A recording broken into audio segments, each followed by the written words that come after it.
guys, welcome back to my YouTube channel, or welcome back to my TikTok. So, recently my 6-year-old daughter and I, we have been watching a lot of old shows lately from like the 1940s, 1950s, and even way back from like the 20s. One of the shows that we've been recently watching is a show called I Love Lucy, starring Lucille Ball and Dezi Arnaz. And I googled them and I found a lot of interesting stuff about them, the actors and actresses, and I thought it would be really cool if I would to read some articles about them. Now, I do know that the actor Dezi Arnaz was not the most faithful guy on the planet to Lucille Ball. He did have a problem staying faithful. He did have an alcoholic problem as well. That much I do know, but the article that I'm reading from, I cannot confirm if it's like completely true.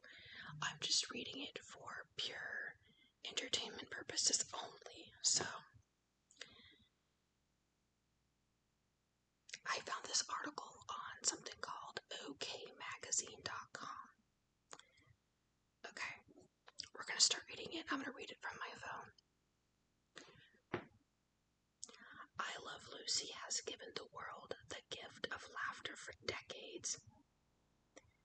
In fact, May of 2022 marked 65 years since the last new episode was shown in May of 1957.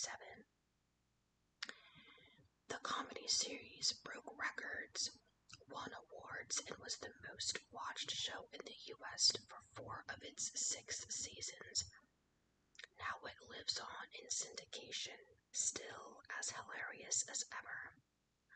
On screen, Ricky, Lucy, Fred, and Ethel were the closest pals, but behind the scenes, the beloved sitcom hid dark secrets, feuds, resentments, affairs, and flaring tempers.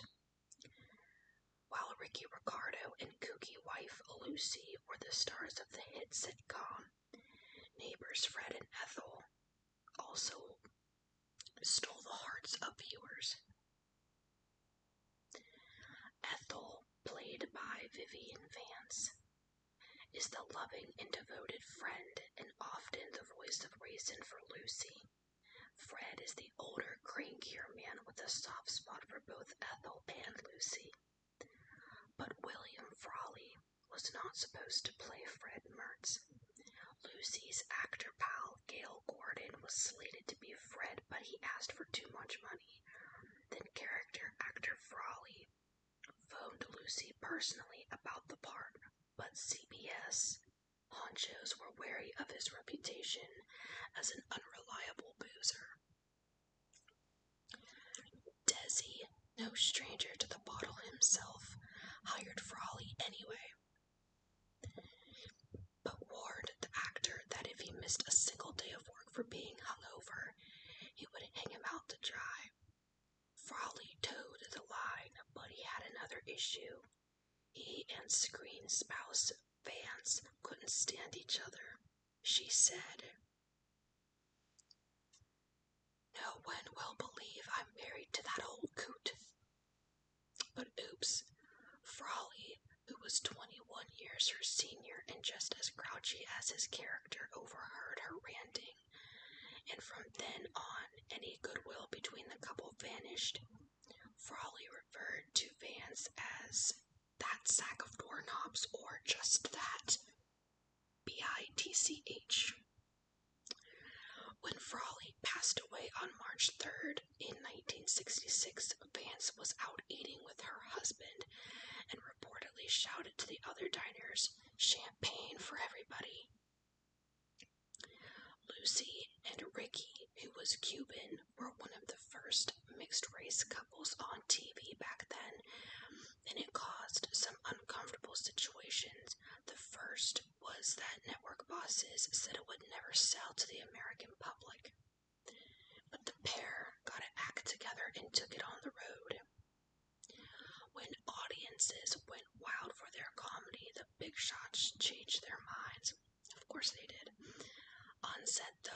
Lucy was the only one who was allowed to poke fun at his accent.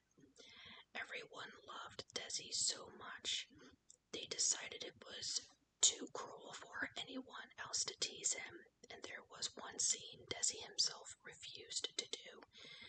He was a firm believer in the American dream, because his family had fled to Miami from Cuba when he was 17 years old, with only the clothes on their backs. They lived in a warehouse and with other refugees. As a result, he refused to do a scene in the original script of the episode Lucy Tells the Truth, where Ricky cheats the system by fudging numbers on his income tax return. He did not want his character to be associated with that kind of behavior. Dezi also had his woman problems. Part of the reason Ball fought so hard to get him as her on-screen husband was so she could watch him. Dezi liked hiring hookers. In his book, Full Service, My Adventures in Hollywood and the Secret Sex Lives of the Stars, Tinseltown pimp Scotty Bowers described Dezi as a sweetheart of a guy with a healthy, heterosexual appetite. He often called me up for girls, tipping them more generously than anyone else I knew. According to the book, Lucy slapped Bowers in the face at a party and yelled, You stop pimping for my husband, you hear? I can see her doing that. And some of the most memorable scenes were the toughest on Ball, who was injured and in one instance almost died in the famous The Candy Factory episode. Lucy and Ethel are caught stuffing their faces with chocolates. Bosses brought in a woman named Amanda Milligan who worked at a nearby candy factory. In the script, I ran that sentence together. In the script, Amanda had to hit Lucy in the face, which worried Ball because she thought Amanda would be too shy to do it. But when the camera started rolling, Amanda smacked her so hard the crew feared her nose was broken. Lucy later asked Amanda how she liked working on the show, to which Amanda replied, I've never been so bored in my life. I'm not going to read this whole article because it's like a really long article. You scroll down a little bit here.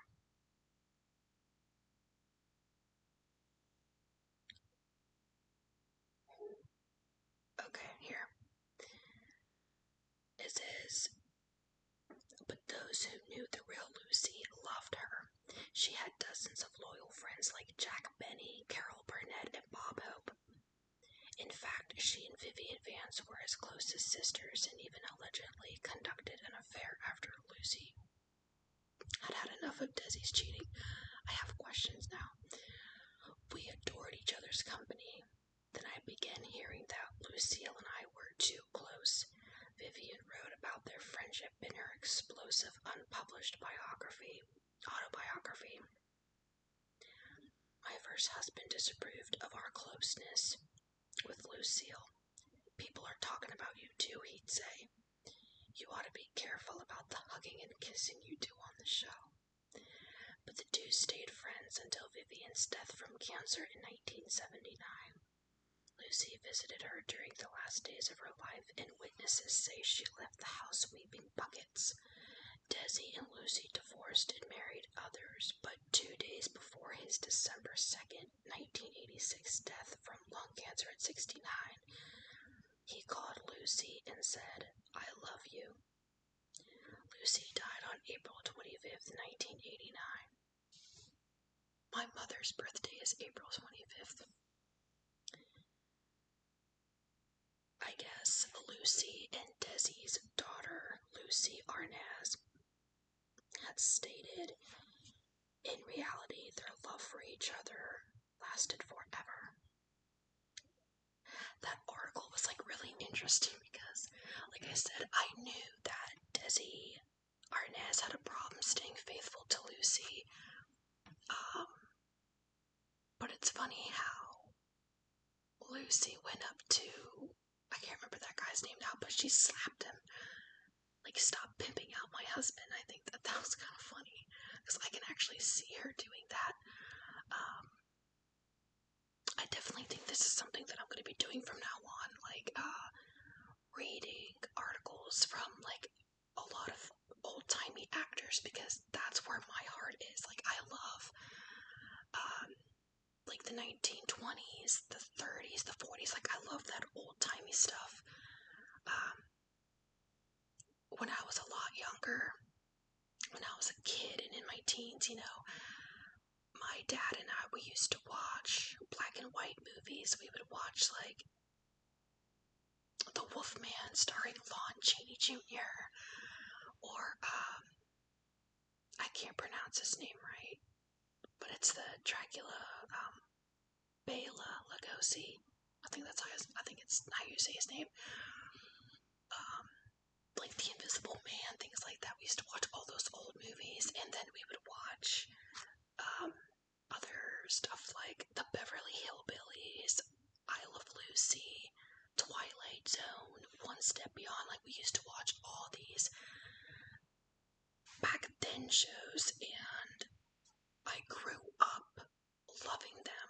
They're so wholesome, and it's not like the crap you have out there now.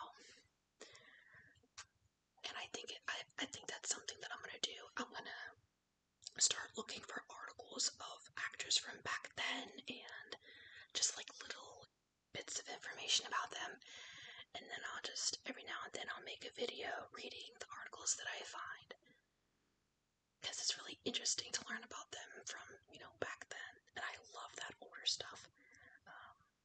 Yeah, I found that article very interesting. It's funny how Vivian Vance stated that the actor, I think his name was William Frawley, Mr. Frawley, how he was like 21 years older than she was in this show, and she was like, nobody's gonna believe that I would be married to that old coot. I think that's kind of funny. I mean, stuff like that happens today. You see a lot of women marrying men that are like twice their age, but normally it's for the wrong reason. It's for money, or it's, it's the wrong reason. That's another topic for next time, because I can seriously just jump on that topic. Like, I can jump on it like a train and just go with it. Like, I hate when women do that, how they get with older men for their money, or, whatever. It's like, but yeah, that's another topic for next time. But yeah, that's all I have for you guys for today. I hope you enjoyed this video. I hope my whispering has relaxed you some. Hope it made you sleepy and tired, or comfortable, or relaxed in some way. But yeah, that's all I have for today, so I guess I'll